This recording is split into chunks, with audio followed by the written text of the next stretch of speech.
하나님의 말씀 보십니다. 사도행전 4장 말씀입니다.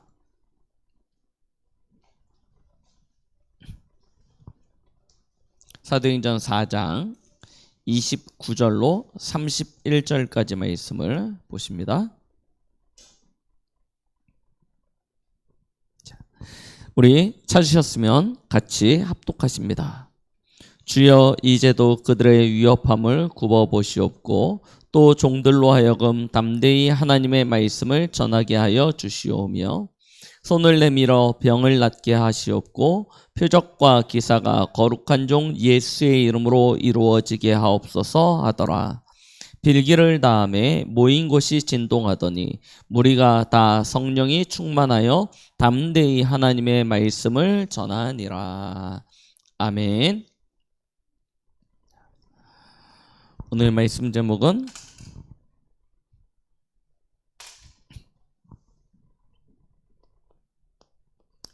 매일이 응답입니다 라는 제목으로 함께 말씀을 나눕니다. 사도행전 4장 29절로부터 31절 말씀을 우리 본문으로 하겠습니다. 오늘 본문의 내용은 지난주 말씀과 이어지는 내용이죠.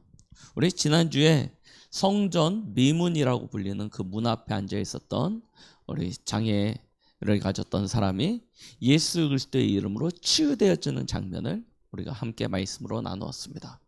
자, 그 일로 말미암아 예루살렘에 큰 소동이 일어납니다. 왜냐하면 예루살렘에 살고 있는 모든 사람이 알고 있었던 그런 사람이거든요. 그런데 평생 나면서부터 안진뱅이로 평생을 살아오던 사람이 어느 날 갑자기 일어나게 되어진 거예요. 그 안진뱅이였던 그 장애를 가졌던 사람이 일어나서 그냥 겨우 걸어만 다녀, 지팡이 짚고 걸어만 다녀도 기적일 텐데 걷고 뛰면서 하나님을 찬양하니까요. 예루살렘에 있는 모든 사람이 이게 무슨 일이냐 한 거죠. 이 일로 말미암아 오늘 사도행전 4장에 보니까 복음을 받고 구원받아서 제자로 선 사람이 5,000명이래요. 5,000명이 일순간에 다 나도 예수 믿겠다 이런 일이 일어난 겁니다. 그러니요, 유대교의 지도자들 입장에서는 어떻게 되겠습니까? 예수를 십자가에 못 박았던 그 사람들 입장에서는 어떻겠습니까? 너무 당황스럽죠. 그래서 오늘 사도행전 4장에 베드로와 요한을 잡아다가 공회 앞에 세운 것입니다. 공회라고 이야기하는 것은 종교재판이에요. 오늘 성경 사도행전 4장에 보니까 제사장의 문중이 다 모였습니다. 대제사장으로부터 시작해서 제사장의 문중이 다 모였어요. 다 모이고 거기에 유대교의 그 지도자들이 다 섰습니다. 그리고 베드로와 요한에게 질책하는 것입니다. 네가 무슨 권세가 있고 네가 누구의 이름으로 이와 같은 일을 행하였냐 하고요, 질책하는 거예요. 유대인 전 모든 사람들의 시선이 베드로와 요한에게 집중되고 있습니다. 저 같으면 덜덜덜덜 떨려가지고 시선 집중되는 걸 못 견딜 텐데요. 베드로가 거기서요, 너희가 십자가에 못 박은 예수 그리스도의 이름으로 이와 같은 일이 일어났다 그러면서요, 사도행전 4장 12절 천하인간의 구원을 얻을 만한 다른 이름을 우리에게 주신 적이 없다 라고요 선포해버린 거예요. 그 자리에서 그 많은, 자칫하면 우리 사도행전 7장에 보면 스데반이 예수님 이야기했다 돌에 맞아 죽지 않습니까? 그 자리가 그런 자리거든요. 말 한마디 잘못하면 돌에 맞아 죽어야 되는 자리예요. 그런데요, 거기서 천하인간의 구원 얻을 만한 다른 이름이 없다, 오직 예수 그리스도만이 이와 같은 능력이 있다라고 선포해버리니까요, 난리가 난 겁니다. 난리가 났는데 문제는 옆에 그 증인이 있어요. 예수 그리스도로 말미암아 일어나 뛰며 걸으며 하나님을 찬미한 그 증인이 그 곁에 있는 겁니다. 그러니까요, 뭐라고 할 수가 없어요. 증인이 옆에 딱 있으니까요, 뭐라고 못 하잖아요. 그래서 어떻게 할까 자기네들끼리 막 논의를 하다가 낸 답이 협박합니다. 다시는 예수의 이름으로 말하지 마라 라고 협박하는 거예요. 그때 베드로와 요한이 뭐라고 대답합니까? 내가 하나님 앞에서 니네 말 듣는 것이 맞냐? 하나님 말 듣는 것이 맞냐? 라고 아예 강하게 다시 한번 주장을 하는 거예요. 이 베드로와 요한이 갈릴리 어부 출신 아닙니까? 되게 무식하고 힘없는 줄 알고 협박하고 막 윽박 지르면 겁먹어가지고 이렇게 막 수그러들 줄 아는데 더 강하게 나오니까요. 이 사람들이 할 말이 없어져서 풀어주게 되어집니다. 자, 그러고 난 다음에요. 베드로와 요한이 잡혀갔다는 소식을 들으니 초대교회 성도들은 어떻겠습니까? 비상이죠, 비상. 비상이 걸린 겁니다. 다 교회 모였는데 베드로와 요한이 풀려서 들어오는 거예요. 어떻겠습니까? 교회가 함께 베드로와 요한을 위해서 집중으로 기도하다가 베드로와 요한이 문 열고 가만히 멀쩡하게 들어오니까요, 온 성도들이 하나님을 찬미하고 하나님 앞에 감사하고 함께 하나님 앞에 기도하게 되어집니다. 하나님이 그 자리에 성령으로 역사해 버리세요. 그리고 오히려 그 일로 인해서 더 담대히 하나님의 이 복음을 증거하게 되는 응답을 받게 되어집니다.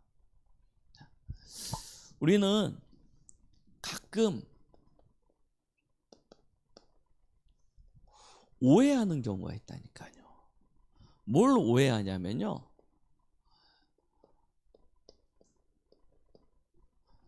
문제는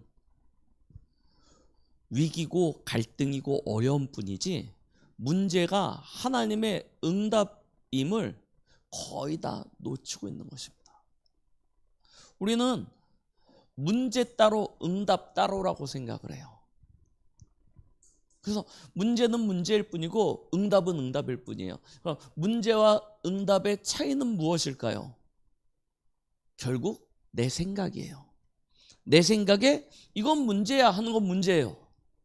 이건 응답이야 하는 건 응답이에요. 이게 우리 안에 나도 모르게 가지고 있는 거라니까요. 이게 빨리 바뀌어져야 돼요.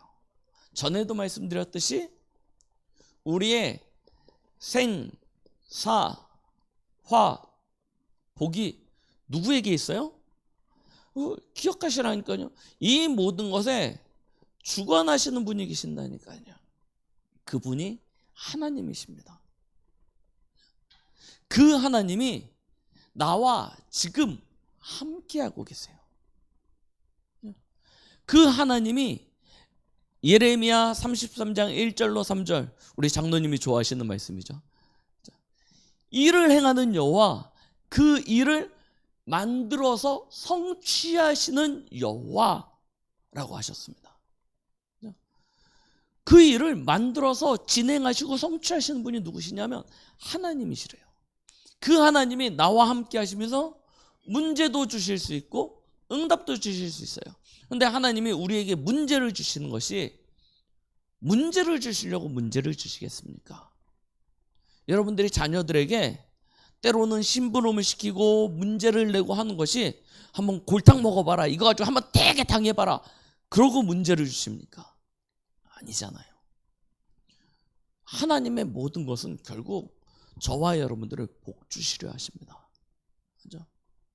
이걸 우리가 정확하게 붙잡고 있다면 오늘 말씀처럼 우리의 매일 매 순간은 응답으로 연결되겠죠. 하나님의 축복으로 연결되는 것입니다. 우리는 이 믿음을 가지고 가는 것입니다. 기억하세요. 뭘 절대 잊어버리시면 안 되냐면 하나님이 지금 나와 함께하고 계신다는 사실입니다. 우리가 예수를 그리스도로 믿는 그 순간, 이 순간부터 하나님은 저희와 영원토록 함께하고 계십니다. 우리가 예수 그리스도를 마음에 나의 주, 나의 하나님으로 고백하고 영접하는 그 순간 우리 인생의 모든 문제는 그리스도께서 다 끝내셨습니다. 과거, 현재, 미래 모든 문제 그리스도께서 완전히 끝내셨어요. 에베소서 2장 1절로 7절 말씀 보세요. 허물과 죄로 죽었던 너희를 살리셨도다. 이전에 너희는 세상 풍조를 쫓아 공중권세 잡은 자를 따르는 본질상 진노의 자녀였더니 하나님께서 그리스도 예수로 말미암아 너희를 구원하셨고 함께 하늘에 앉히시느니라 말씀하고 계십니다. 끝났다니까요. 여러분들의 과거에 실패하고 망할 수밖에 없었던 본질상 진노의 자녀였던 인생, 하나님 떠나서 죄와 저주 가운데 사단에게 잡혀가지고 사단이 만들어 놓은 운명과 팔자 가운데 갇혀있던 그 인생, 결국 마지막은 지옥 가야 되는 그 운명과 팔자 다 끝내버리신 것입니다. 우리의 신분과 권세를 놓치지 마세요. 저희가 누군지 아십니까? 요한복음 1장 12절. 예수 그리스도를 믿고 영접하는 그 순간 하나님의 자녀가 되는 권세를 하나님께서 우리에게 주셨다라고 말씀하고 계십니다. 하나님의 자녀예요. 이거죠. 그래서 본질상 진노의 자녀가 아니고 창세기 12장 1절로 3절. 너는 복이 될지라. 너를 축복하는 자는 내가 축복하고 너를 저주하는 자는 내가 저주하리니. 우리가 기복적인 신앙을 갖자는 얘기가 아닙니다. 예수님 믿으면 복 받는다 이런 이야기가 아닙니다. 하나님이 원래 사람을 창조하실 때 처음부터 복 있는 존재로 창조하셨어요. 그렇죠? 이 복을 다시 회복하는 것입니다. 그래서 잘하면 복 받고 못하면 벌 받고 이게 아니에요. 우리의 존재 자체가 하나님의 자녀이고 하나님의 자녀이기 때문에 우리는 복 있는 자입니다. 그래서 너로 말미암아 모든 민족이 복을 받게 될 것이다 약속하셨지 않습니까? 성경에 그와 같은 믿음의 증인들이 꽉 차 있죠. 그 하나님이 지금 우리에게 동일한 약속을 주고 계시는 것입니다. 이거 붙잡으세요. 그럼 그 복이 어디서 오는 것입니까? 하나님은 구원받은 우리에게 하나님 나라를 허락하셨습니다. 여기서부터 우리의 모든 복이 오는 것 아닙니까? 히브리서 12장 22절로 24절.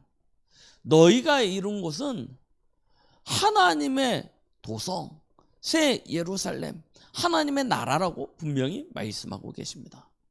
거기에는 성부 하나님과 그 우편에 성자 예수님이 계시고 천만 천사가 있고 믿음의 우리의 선조들이 그곳에 모임을 갖고 있다라고 분명히 말씀하고 계시죠.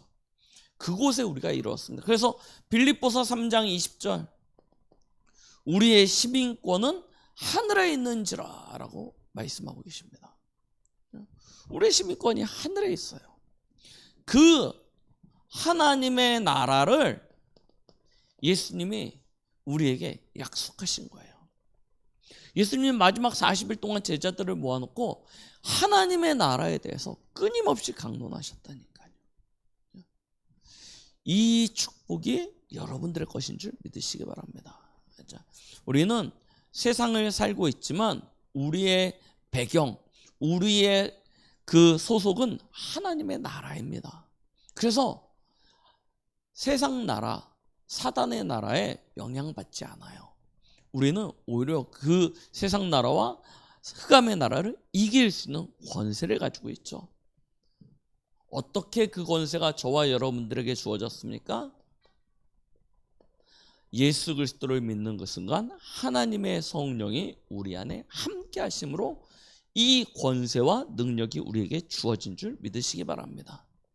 고린도전서 3장 16절입니다. 너희가 하나님의 성전인 것과 하나님의 성령이 너희 안에 거하심을 알지 못하느냐.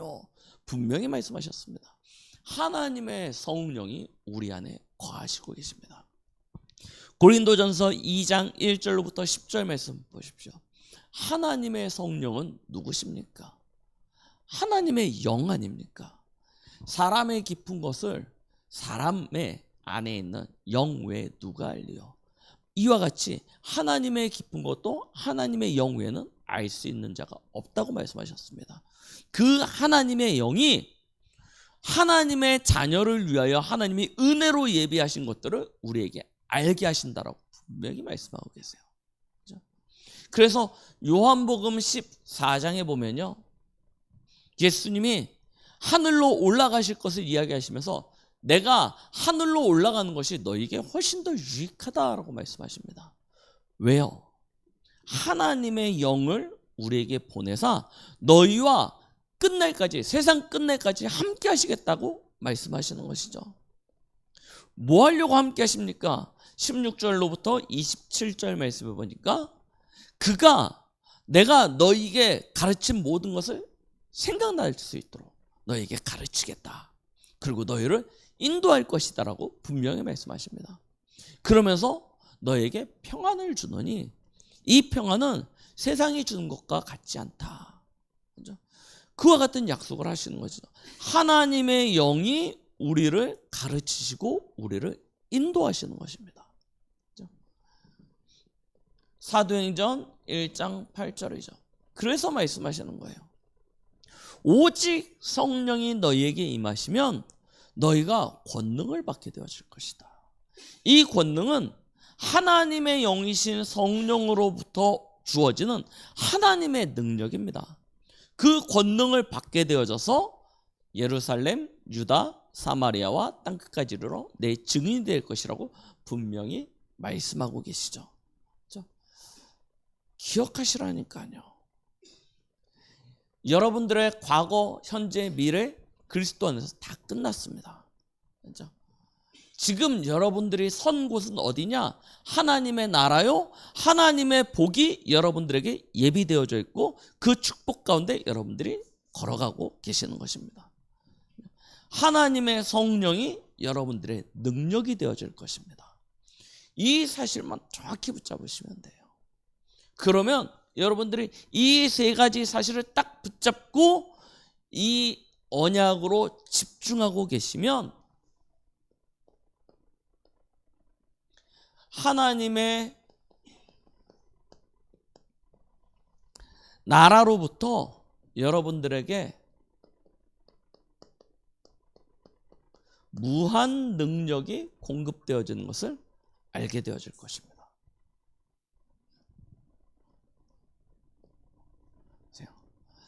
하나님이 여러분들에게 주신 것, 이거 딱 붙잡으시라니까요. 우리 지난주에 성막에 관한 메시지를 2부 예배 때 받았습니다. 성막을 누려라 라고 이야기하시면서 성막 안에 있는 성소의 세 가지 예물을 통하여 예수 그리스도를 말씀하셨죠. 그죠? 보세요. 성소에 들어가면 세 가지 예물이 있습니다. 첫 번째가 촛대입니다. 성물이 있어요. 두 번째가 전설병을 이렇게 쌓아놓는 떡상이 있습니다. 그리고 그 안에 지성소에 들어가면 증거궤, 언약궤라고 불리는 하나님의 말씀이 담겨있는 상자가 있죠. 이 세 가지가 예비되어져 있습니다. 촛대는 무엇을 상징하는 것입니까? 빛입니다. 어둠 가운데 하나님의 빛이 우리에게 비춰지는 것을 이야기합니다. 빛이 비춰지니까 흑암이 물러가게 되겠죠.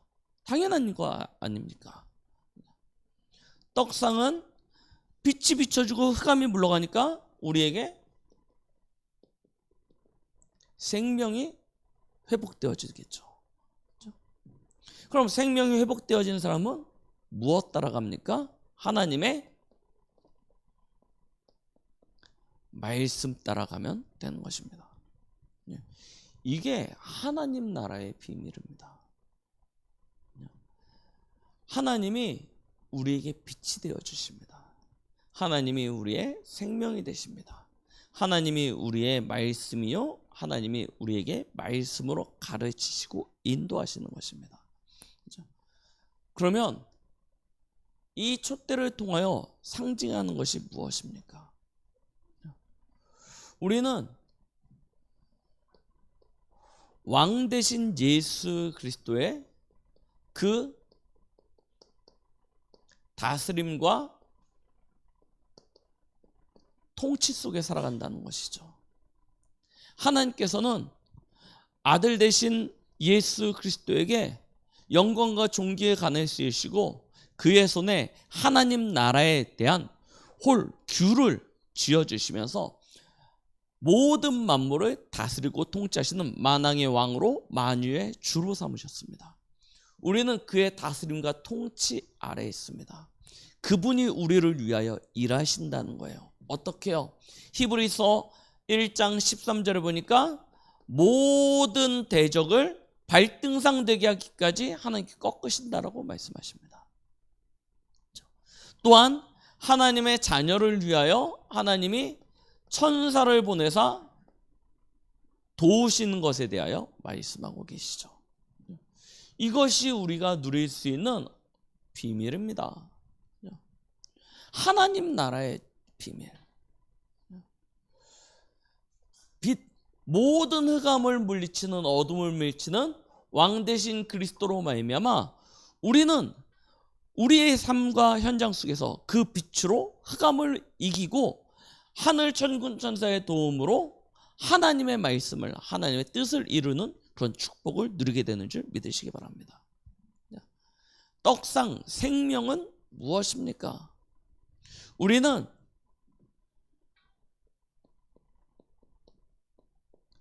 참 제사장 대신 예수 그리스도로 말미암아 죄의 사함을 받고요, 하나님의 은혜의 보좌 앞으로 나아갈 수 있는 자격을 얻게 되어졌습니다.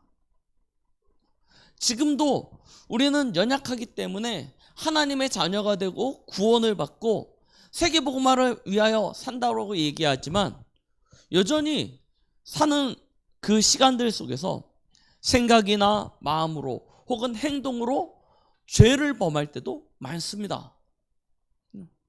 그러면 우리 스스로 그 죄를 짓게 되어지면 모를 때는 이것이 죄인지 모를 때는 얽매일 게 없었어요.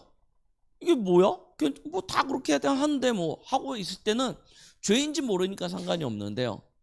이것이 죄라는 사실을 깨닫고 나면 우리는 오히려 그 죄에 매이게 되어집니다. 내가 이렇게 죄를 지었는데, 내가 이런 행동을 하고 이런 마음을 품었는데 내가 이런데도 불구하고 하나님 앞에 나아가도 괜찮나? 하는 그런 생각이 들기 시작해요. 그런데 걱정하지 마시기 바랍니다. 우리의 대제사장 되신 이가 계십니다. 누구세요? 바로 예수 그리스도십니다. 히브리서 4장 14절부터 보면 그분은 우리와 같은 연약함을 친히 몸소 체험하셨어요. 그렇기 때문에 저와 여러분들의 연약함을 동정하신다고 말씀하셨습니다. 우리 스스로는 우리의 연약함으로 인하여 하나님의 은혜의 보좌 앞에 나아갈 수 없지만 우리의 제사장 되시는 예수 그리스도가 저와 여러분들의 중보자가 되어져서 우리로 하여금 은혜의 보좌 앞에 담대히 나아갈 수 있는 힘을 주시는 것입니다. 우리가 은혜의 보좌 앞에 나아가면 하나님께서 거기서부터 우리에게 때를 따라 돕는 모든 은혜를 주시겠다 약속하셨죠. 우리는 거기서 그 하나님께로부터 모든 은혜를 통하여 우리의 필요를 공급받는 줄 믿으시기 바랍니다. 보세요. 이스라엘 백성이 그 축복을 누렸다니까요. 피 바르고 나와서 하나님이 예비하신 그 성막 바라보면서 살아가는데요. 하나님께서 어떤 축복을 주십니까? 걸어가는 모든 길 속에서 만나를 먹이세요. 메추라기를 먹이세요. 반석에서 샘물을 솟아나게 하시고요. 구름 기둥으로 더위를 가려주시고 불 기둥으로 추위를 막아주셨습니다. 그리고 미리 앞서서 말씀해 주세요. 가는 곳에 어떤 대적이 있고 그 대적은 너희가 가서 쳐라. 그러면 이길 것이다 말씀해줘요. 그러면요 가서 싸우면요 무조건 이겨요. 하나님이요 어떤 민족은요 저들의 죄가 아직 관영하지 않았어요. 우회하라고 말씀하십니다. 그럼 돌아가면 되는 거예요. 하나님이요 미리 갈 길을 다 알려주시고 장막 칠 곳을 찾으시고 인도하시는 것입니다. 모든 필요가 하나님께로부터 때를 따라서 공급되어지는 것을 실제로 체험하지 않습니까? 못 따라가면 되냐? 오늘 2부 말씀 제목입니다. 말씀 따라가라고 얘기해서 언약궤 따라가라고 말씀하고 계십니다. 이것만 따라가면 되는 거예요. 하나님의 나라 어떻게 누리냐? 잘하면 누리냐? 아니라니까요. 이미 다 주어졌다니까요. 그건 뭐 하면 됩니까? 말씀 따라가면 되는 것입니다. 그래서 우리는 선지자 대신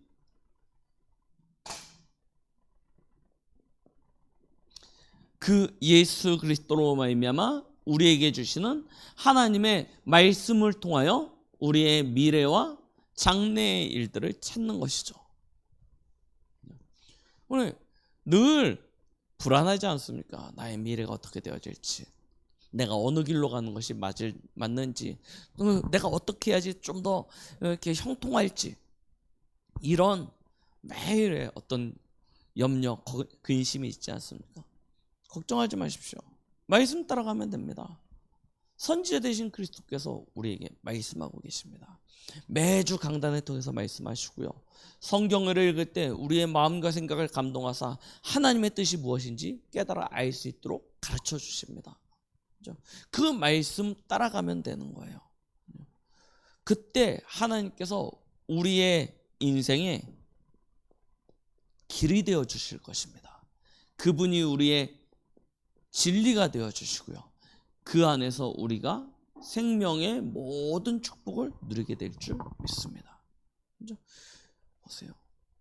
진짜 하나님께서요 저와 여러분들에게 모든 필요를 하나님의 나라로부터 공급해 주신다니까요. 하나님은 이와 같은 은혜를 우리에게 더해 주실 것입니다. 우리는 이 사실을 누리기만 하면 되는데, 우리가 누리고 있는데 그게 세상 살리는 작품이 되어져요. 지난주에도 말씀드렸듯이 이스라엘 백성은 그냥 구름 기둥 가니까 가고 서니까 섰습니다. 하나님이 가라고 하니까 가서 싸우고, 가지 말라고 하니까 안 가고, 돌아가라고 하니까 돌아가고, 뭐 한 게 없어요. 그죠? 뭘 했습니까? 하나님이 가라고 하니까 가고, 서라고 서고, 이거밖에 한 게 없다니까요. 뭐 대단하게 뭐 기술적인 발전이나 문명을 이루었거나 그런 거 없습니다. 그렇다고 맨날 나가서 뭐 칼싸움하면서 실력을 기르거나 그런 것도 한 거 없어요. 그냥 구름기둥 불기둥 따라서 그냥 갔을 뿐입니다. 그런데요, 다른 그 이스라엘이 행진하는 그 길에 있는 모든 민족들은 두려움에 잡힙니다. 왜 그렇습니까? 하나님이 함께 하시는 것이 보이기 때문입니다. 하나님이 함께 하심이 보여요. 요셉도 마찬가지였습니다. 보디발이 보기에 하나님이 저 아이 요셉과 함께 하는 것이 보여요. 바로왕이 봤을 때 여호와의 신에 이처럼 감동된 이가 어디 있겠느냐? 하나님이 함께 하시는 것이 보여요. 누가 대적하겠습니까? 누가 막겠습니까? 다니엘 보십시오. 하나님이 함께 하심이 보이니까 다리오 왕이 실수로 자기의 잘못된 결정으로 인해서 사자굴에 던져놓고 밤새 잠 못 자고 날이 밝자마자 뛰어와가지고 하는 이야기가, 네가 항상 섬기는 내 하나님이 너를 구원하시게 능하셨느냐. 야 다니엘아 괜찮냐, 이게 아니에요. 네가 항상 섬기는 내 하나님이 너를 구원하시게 능하셨느냐. 진짜 우리의 능력은, 우리의 힘은 다른 것이 아니라니까요. 나와 함께 하시는 하나님을 내가 누리고 있으면, 하나님 나라의 이 비밀을 우리가 실제로 누리고 있으면 그것이 세상 살리는 능력이 되어지고 작품이 되어집니다. 속지만 않으시면 돼요. 그렇죠? 위기, 문제 앞에 속지 마십시오. 하나님은 위기를 통해서 큰 기회를 삼으십니다. 문제 속에 하나님이 주시는 답만 찾으시면 돼요. 바울이 로마 가이사 앞에 항소를 하고요, 로마로 가는 중이었습니다. 배를 타려고 하는데 바울이 지금 시기가 맞지 않으니까 좀 더 있다가 가자라고 이야기했는데, 선주와 선장과 바울을 이끌고 로마로 가는 백부장이 서로 상의한 결과 지금 출발하지 않으면 일정도 늦고 손해도 많아요. 그러니까 바울의 말을 듣지 않고 배를 출항시킵니다. 그러고 가다가 큰 폭풍을 만나요. 배가 좌초하게 생겼습니다. 뭐 물건을 잃어버리는 건 말할 것도 없고요, 큰 손해가 일어나는 건 말할 것도 없고, 이제 배가 자초할 위기에 빠졌습니다. 그 위기 가운데 바울은 뭐합니까? 하나님과 함께하는 비밀을 누리는 거예요. 얼마만큼 많이 누렸냐? 배 밑에 들어가 잡니다. 배가 자초하게 생겼는데 자요. 그날 주의 사자가 나타나서 바울에게 이야기합니다. 바울아, 안심해라. 네가 가이사 앞에 서야 할 것이다. 이 배는 이 풍랑으로 인해서 좌초돼서 물건은 다 상하고 없어지겠지만 이 배에 탄 모든 사람들을 내가 네 손에 붙여주겠다 말씀하시는 것입니다. 누가 봐도 죽음의 위기처럼 보입니다. 큰 어려움처럼 보입니다. 죽을 것 같죠. 그런데 하나님과 함께하는 사람을 통해서 하나님은 살리십니다. 그렇게 한 섬의 좌초에서 다 갔습니다. 그 섬에 거주했던 원주민들이 바울과 그 좌초됐던 사람들을 위해서 잔치를 베풀어요. 모닥불에 막 나무 장작을 해가지고 막 불을 크게 피우고 하는데, 그 모닥불에서 뱀이 튀어나와가지고 바울의 손을 꽉 뭅니다. 독사가 나와가지고 바울의 손을 꽉 물어요. 사람들이 하는 이야기가, 저 사람 죄 때문에 우리가 이와 같이 큰 위기를 겪었다라고 이야기합니다. 그런데요, 독사가 물었는데요, 바울이 안전합니다. 안 죽어요. 그러니까 사람들이 오히려 그것 때문에 두려움에 잡힙니다. 원주민들이 그냥 배에서 파손되어진 아주 불쌍한 사람들로 생각했는데, 어떤 신의 능력을 가진 그런 사람이 딱 나타난 거예요. 분명히 물리면 죽어야 되는데 안 죽어요. 그래서요, 오히려 그 섬에 있는 사람들에게까지도 복음이 증거되어집니다. 하나님이 위기를 주는 것 같고 문제를 주는 것 같지만 사실은 하나님이 우리에게 응답을 주시고 기회를 주시는 것입니다. 그걸 통해서 하나님은요, 예수가 그리스도가 되심을 증거하게 하세요. 더 중요한 것은 우리 후대들 앞에 영원한 기념비가 되어져서 전달하고 남기는 그런 응답과 축복을 주시는 것입니다. 아무것도 두려워하지 마시기 바랍니다. 염려와 근심은 우리 것이 아니에요. 하나님께 맡기시면 됩니다. 우리에게 주신 것은 하나님의 말씀입니다. 하나님의 말씀에 우리에게 너는 그리스도 안에서 다 끝났어. 너는 하나님 나라, 하나님의 자녀야. 내게는 하나님의 것이 있어. 너를 통해서 하나님께서 세계복음 하실 거야 말씀하고 계십니다. 그걸 누리시면 돼요. 어떻게요? 하나님 나라의 비밀을 가지고, 진짜 왕 선지자 제사장 되신 그리스도를 가지고 계속 누리시기 바랍니다. 그러면 하나님이 여러분들의 인생을 바꾸실 거예요.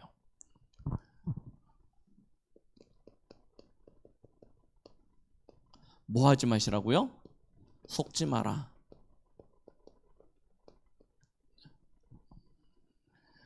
세상에 여러 가지 기준과 말들이 여러분들에게 넌 안 되라고 이야기할 수 있습니다.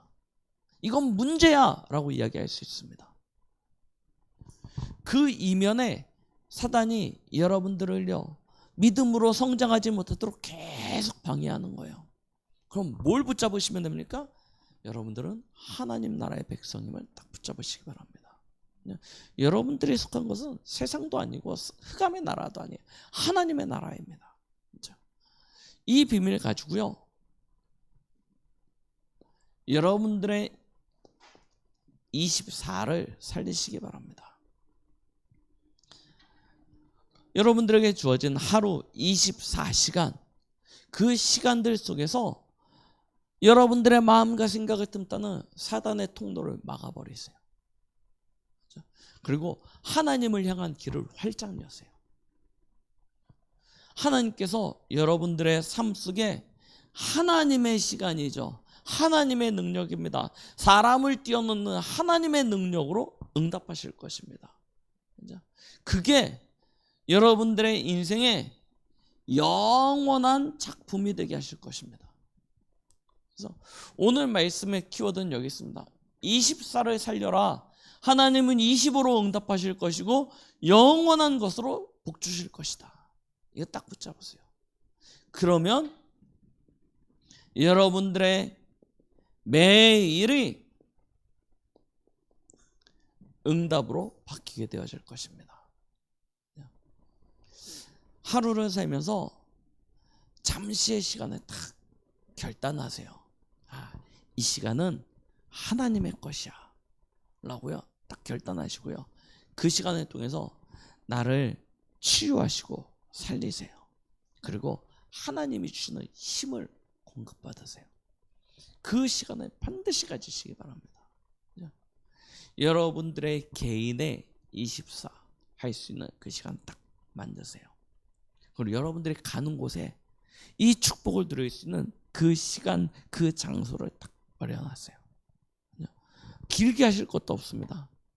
혼자 있는 시간에 이미 하나님을 대면하고 누리면 여러분들 안에 하나님의 말씀이 담겼고 하나님의 능력이 있기 때문에 현장 가셔서는 짧게 하셔도 돼요.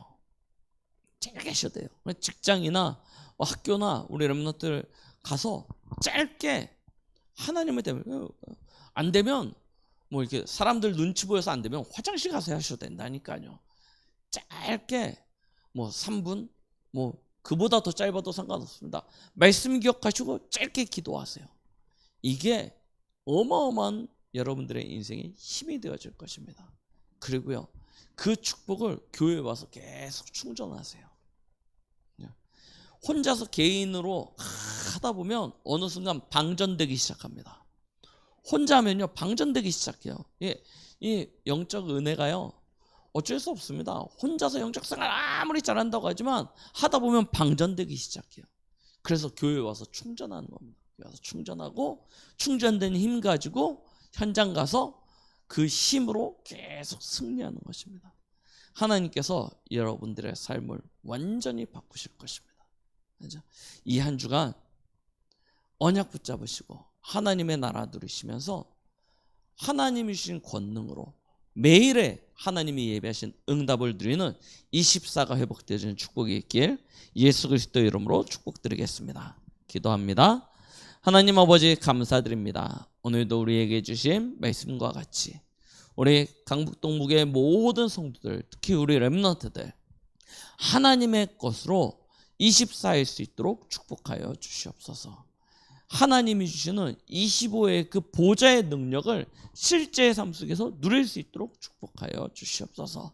하나님이 주신 성령의 능력으로 세상 살리는 영원한 작품을 남길 수 있는 우리 모든 성도들 되도록 역사하여 주시옵소서.